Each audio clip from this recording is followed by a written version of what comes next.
पश्चिम बंगाल की राजनीति और हिंसा जैसे एक दूसरे का पर्याय बनते जा रहे हैं। जिस दिन वहाँ पंचायत चुनावों की तारीख घोषित हुई, उसी दिन से हिंसा शुरू हो गई और अब तक वहाँ 45 लोगों के मारे जाने की खबर है।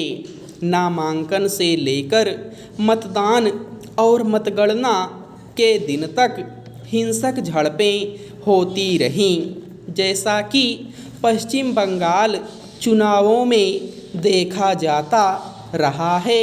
मतदान और नतीजे आने के बाद तक हिंसा की घटनाएं होती रहती हैं। पंचायत चुनावों में भी इसका सिलसिला अभी बने रहने की आशंका है।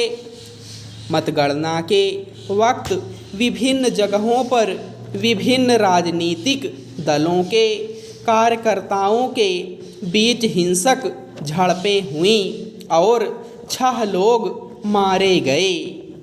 पंचायत चुनाव में वहां व्यापक हिंसा की आशंका पहले ही जताई जा चुकी थी, जिसके मद्देनज़र बड़े पैमाने पर राज्य सुरक्षा बल और केंद्रीय बलों की तैनाती की गई थी।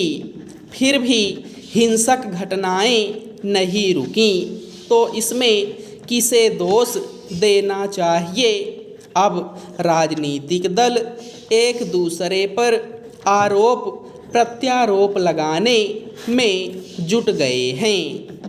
कांग्रेस और भाजपा राज्य सरकार को इसके लिए दोषी बता रही है, तो सत्ताधारी तृणमूल कांग्रेस का आरोप है कि भाजपा के उपद्रवी कार्यकर्ताओं ने हिंसा का माहौल तैयार किया और तृणमूल कार्यकर्ताओं को निशाना बनाया।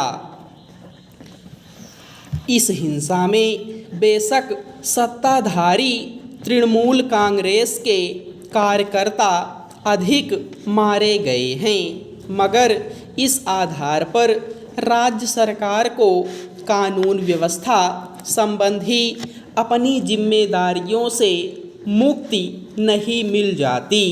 इसमें दूसरे दलों के कार्यकर्ताओं की भी हत्याएं हुई हैं। यह कोई पहला चुनाव नहीं है जिसमें इतने बड़े पैमाने पर वहाँ हिंसक झड़पें हुईं। पिछले विधानसभा और लोकसभा चुनावों में भी बड़े पैमाने पर हिंसा हुई।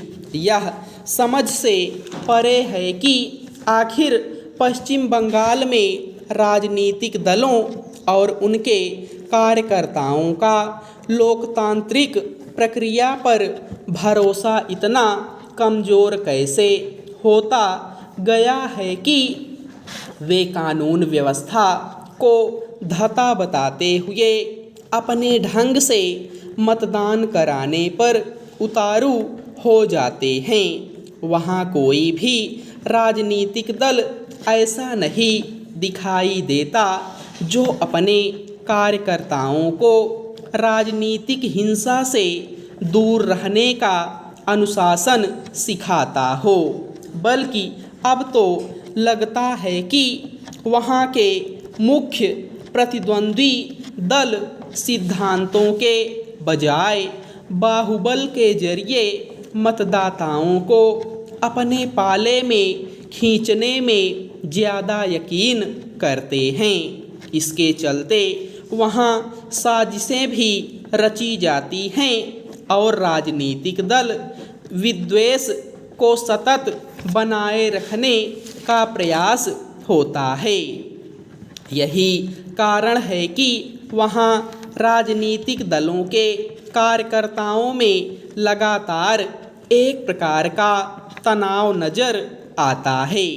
राजनीतिक दल किस प्रकार अपने कार्यकर्ताओं की हिंसक गतिविधियों को उचित ठहराने और उन्हें प्रोत्साहित करने का प्रयास करते हैं।